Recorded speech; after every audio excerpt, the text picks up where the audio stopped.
असुर गुरु शुक्राचार्य स्वार्थ से कहते हैं कि जाओ और देवी पार्वती पे प्रहार करो। देवी पार्वती यहाँ से ओमकारेश्वर ज्योतिर्लिंग तक नहीं जानी चाहिए। स्वार्थ तीरों की लड़ी लगा देता है और देवी पार्वती के शरीर में अनेकों तीर घुसा देता है। देवी पार्वती को इतना कष्ट में देख महादेव अत्यंत क्रोध में आ जाते हैं। कहते हैं कि देवी पार्वती, मैं अपने कर्तव्य में इतना बंधा हुआ हूँ कि मैं आपकी सहायता की ओर एक पग भी नहीं बढ़ा सकता। इस ओर हम देखते हैं कि अनेकों प्रयास के बाद भी देवी पार्वती रुकती नहीं है, बल्कि हर हर महादेव का नाम लेकर आगे पग बढ़ाती रहती है। और फिर असुर गुरु शुक्राचार्य, जो कि एक समय पे देवी पार्वती को माता मानते थे, अब वो कुछ ऐसा करने वाले हैं जो जानकर आप हैरान हो जाओगे। आखिर उन्होंने क्या किया, यही हम जानेंगे आज के एपिसोड में। तो बिना किसी वक्त गवाए चलिए शिव शक्ति के लेटेस्ट एपिसोड का रिकैप टेलीविजन से भी पहले शुरू करते हैं। एपिसोड की स्टार्टिंग में हम मोहासुर को देखते हैं, जो कि अपना पूरा बल का इस्तेमाल करता है और कैलाश को उठा लेता है। जी हाँ, कैलाश को हवा में उठा लेता है और वो जा ही रहा होता है कैलाश का विनाश करने, कैलाश को नदी में बहाने। अगर ऐसा मोहासुर कर देता है तो गणेश जी और सारे शिवगण के प्राण संकट में आ जाएंगे। महादेव और देवी पार्वती अपनी दिव्य दृष्टि से ही सारी चीजें देख रहे होते हैं। उसी वक्त महादेव के पास एक ऋषि आते हैं, जो कि महादेव से सहायता मांग रहे होते हैं कि महादेव, हमारी रक्षा कीजिए, कैलाश को बचा लीजिए। अगर कैलाश ही नहीं रहेगा तो हम महादेव से सहायता लेने के लिए जाएंगे ही कहाँ, और इस कैलाश को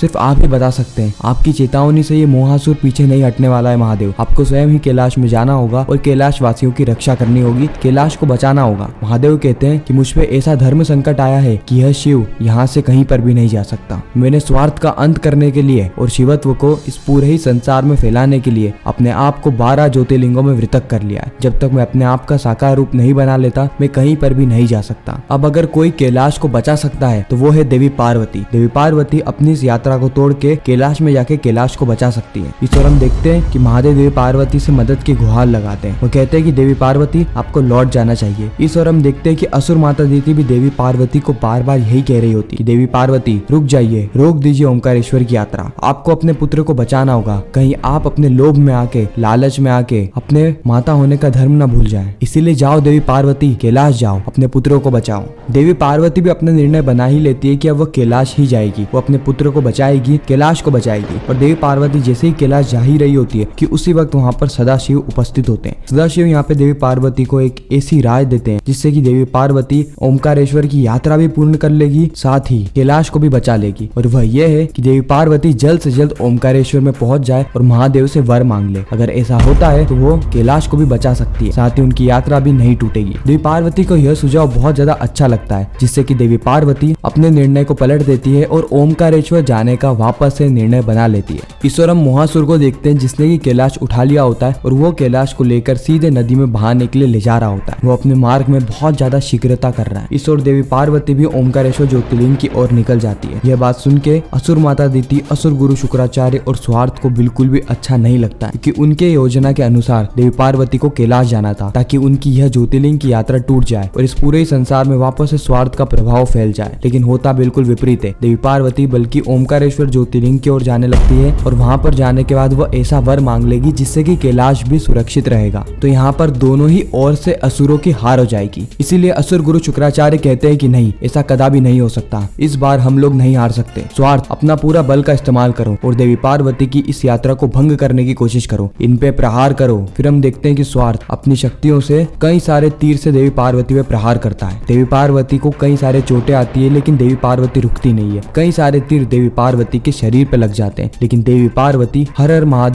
महादेव का नाम लेके अपने पग आगे बढ़ाती रहती है। दूसरे ही पल हम देखते हैं कि असुर माता दीति भी इस कार्य में जुट जाती है, क्योंकि असुर गुरु शुक्राचार्य ने कहा था कि असुर माता, आपके पास मूर्छित करने का शस्त्र है, उपयोग करे देवी पार्वती पे, उन्हें मूर्छित कर दीजिए, क्योंकि वह युद्ध में अपना समय व्यर्थ नहीं करेगी। इसीलिए यह हमारे पास सही अवसर है, हम उन्हें मूर्छित कर सकते हैं, जिससे कि कैलाश को भी हानि पहुंच जाए और देवी पार्वती अपनी ओमकारेश्वर की यात्रा भी पूर्ण नहीं कर पाए। फिर हम देखते हैं कि असुर माता दीति बिल्कुल वैसा ही करती है, अपने शस्त्रों का उपयोग करती है देवी पार्वती पे और उन्हें और ज्यादा घायल कर देती है। यह देख के महादेव अत्यंत क्रोध में आ जाते हैं। महादेव कहते हैं कि शुक्राचार्य, तुम तो इन्हें माता बुलाया करते थे ना, और आज अपनी ही माता पे प्रहार कर रहे हो। और दीति, पार्वती तुम्हारी बहन है ना, और तुम अपनी बहन को ही मूर्छित करने का प्रयास कर रही हो। अब से यह संसार इन असुरों को इनकी प्रवृत्ति से ही याद रखेगा कि इन असुरों को किसी का भी संबंध निभाना नहीं आता। और इसी के साथ ये खूबसूरत एपिसोड यहीं पर ही समाप्त हो जाता है, इस सस्पेंस और ट्विस्ट के साथ कि आगे क्या होने वाला है, किस तरीके से देवी पार्वती अपनी ओमकारेश्वर की यात्रा को पूर्ण करेगी और किस तरीके से वह कैलाश को बचाने वाली, ये सारी चीज हमें पता चलेगी शिव शक्ति के आने वाले एपिसोड में। बाकी आपको यह वीडियो कैसी लगी कमेंट सेक्शन में जरूर बताना, और आप और कौन कौन से नए शोज के रिकैप देखना चाहते हो वह भी कमेंट करना। मैं मिलता हूँ नेक्स्ट वीडियो में, जब तक के लिए गुड बाय।